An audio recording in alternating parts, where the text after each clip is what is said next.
Hello everyone, welcome to the THR Show. My name is Paul-Azino. The THR Show focuses on social sector managers and entrepreneurs who by sheer determination and passion work through their projects. And this show will focus on the challenges and the impacts of this project. Please subscribe to our channel, give us a thumbs up. If you have questions, comments, suggestions, or people you would like us to interview, please drop a comment below.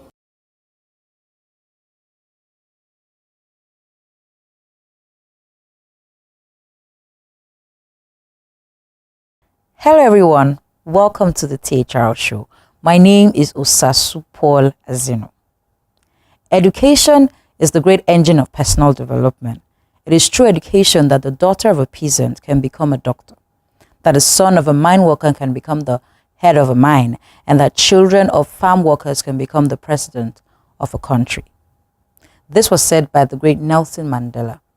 Today I have someone in the non-profit space working tenaciously in education and empowerment for women and children. Please help me welcome Olorunfunmi Adebajo. Welcome, Funmi. It's nice to have you here. Yeah, it's such a pleasure being here. With all the conversations we've been having, I'm sure that this is going to be some really... finally. Yes. So do tell us a bit about yourself, what you do, and the programs that you run in your organization. Okay, my name is Olorunfunmi Adebajo. You can call me Funmi for short. I know it's a long name. I'm the founder of Kindle Africa Empowerment Initiative. It's an organization aimed at improving the lives of women and children, low-income women and children living in slums. And then we achieve our goal through provision of education and welfare for the women and children. Okay. So I hear women and children, I hear slums, and I'm wondering, slums? Why non-profit in the first place? Why did you seem like a very well-educated person? So I'm wondering, yes, okay, so I should say that one of the things that we encounter in the non-profit space is that people think that you didn't find a job, particularly in the Nigerian space. So you didn't find a paid job, you didn't get a banking job, you didn't get any of these jobs that pay you all the money, and so in your desperation, yes, that's what you do. So I'm wondering why this? Why did you choose to do this? Okay, I'll start from the beginning. I shortly after my youth service, I started.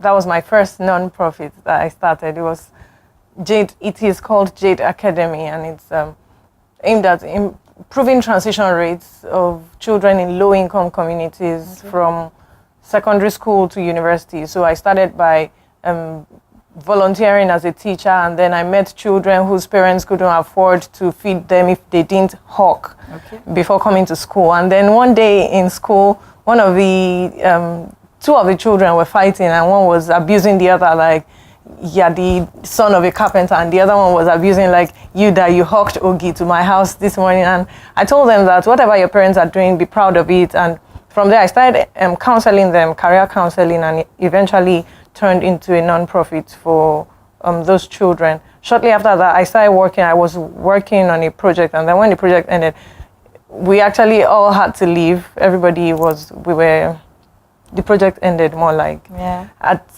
That was on the 28th of December 2015. And I had started working with these children. I had seen some of the communities. I just, rather than wait to get another job, rather than put so much energy into looking for, I just continued what I was doing. But this time around, I saw that there was need to focus on women and children. I had gone to slums, and I saw that beyond what slums specifically did you visit? Okay, so I started from Ilasa. Ilasa is one of the, it's listed as a slum, but it's not that bad. It's heaven compared to where I'm working now. Okay. From Ilasa, I did Monkey Village. Monkey Village is in Okpebi. Where's Monkey Village? It's in Okpebi in Ikeja. Okay. People are always... These names are very strange, because I'm wondering, okay, Monkey Village, and I'm wondering why that. Are there monkeys there? There are no monkeys. I don't know why the name Monkey Village, but then that's what it's called. It's in Okpebi in Ikeja, and people were like, how did you get here? Like, how did you think? Yeah, because in Okpebi is kind of highbrow, so you wonder how's a slum in Okpebi. This place is lowbrow. In fact, no brow. So from there, I did a Christmas in Apollo, a Christmas in Ajegunle. That was in 2015. Okay. I had gone there. I can't remember what took me there, but we wanted to give food and clothing to some people that didn't have. And one woman clung to me saying, no need to give us all those plenty things where you plan. I was thinking with 5,000, we should be able to do something for each family. And the woman was like, give us rice, 1 derrica, and 15 naira crayfish. I would do Christmas for my children. And that must have broken your heart.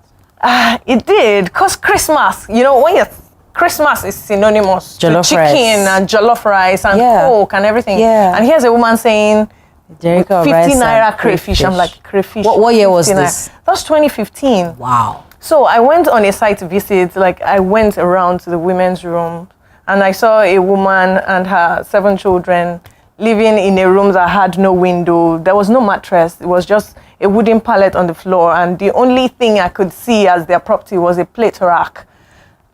There were plates there. There were plates. It was broad daylight, but I still had to use my phone to see in the room.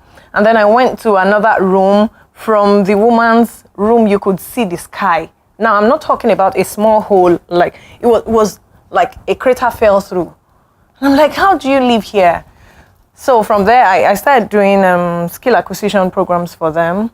We started a business for one person. It didn't work. And then I started skill acquisition programs for them. So when my project ended in December 2015, I just thought, let's continue this work we're already doing now. And I got into it. Yeah. So that's the birth of Kindle Africa. Yeah. So I formally registered the organization Kindle Africa in 2016, like a formal organization. It was more like a hobby. It was just out of passion. But then I saw that there was need, because a lot of people were sending me money to help other people.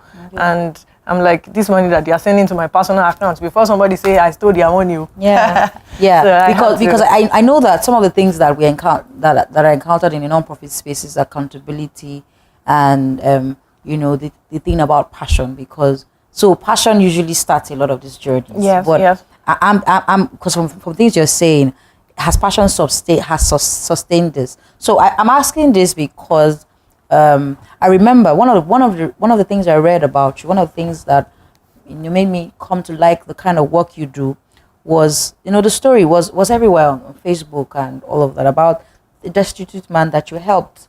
At the time, I think about the same time you're talking about when your project ended, and it was such a glowing story, and people wrote amazing stuff about it, and I'm wondering, how can one person, so let me just tell you for the record, right? I wish I was the one who did that. I would be sitting on every star in the world. Like, how did you do that? How did that happen? How? Give us a bit about that story.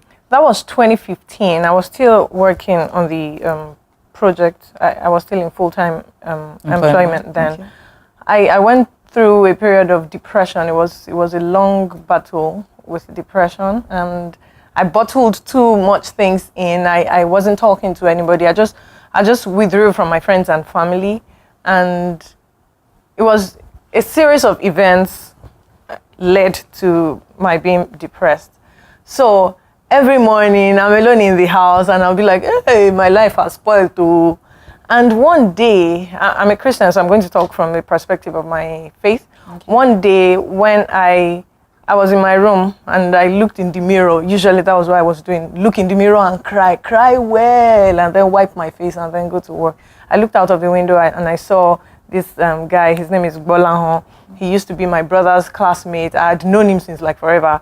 And I knew him to be someone that he used to sleep on the streets, drunk. Some people thought he was mad, but he wasn't actually mad. It was just excess oguguru things. Yeah.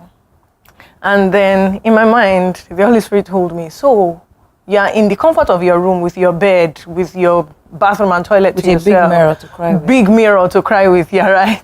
And you're saying your life has ended. What of this guy that doesn't have some place to lay his head? He sleeps anywhere on the street. So I cleaned my face, and for the first time, I think I put on powder for the first time in months.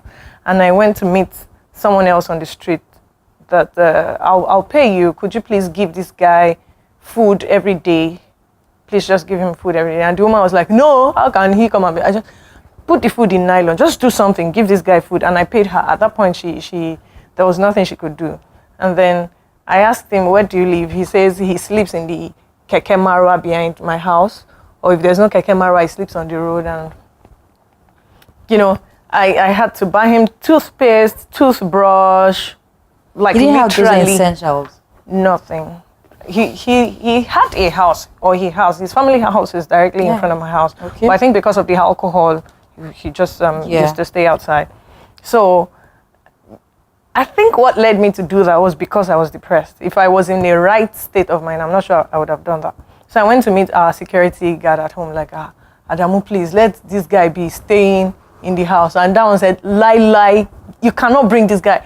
So I had to beg a lot of people, and eventually they saw that he was changing small. You know, we are walking together on the road, and everybody. So that was you pushing people to get one man together. How was that experience? I think that because of the state of mind I was in at that point, he was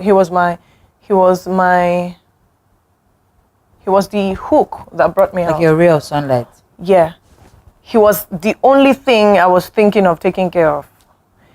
I would think, Egbon has not eaten. I would think, has Egbon had his bath? I would think, apart from that, I was numb to every other thing. So helping him was my lifeline. Yeah, that's the word I would use. So he started living with me, and then... He said, what? Say that again. No, he was not living in my room. But he was living in your house. Yes. Wow. No, there was an extra space that he could live in, and then he started living there. I remember one day I bought him shore spray. So I just noticed that every day after Egbon has his bath and maybe we are going out or something, his head will be white. I'm like, Egbon, have you not had your bath? He has had his bath. And then one day I asked, what's this white thing on your head? You know, it was the shore spray he was putting on his head. No.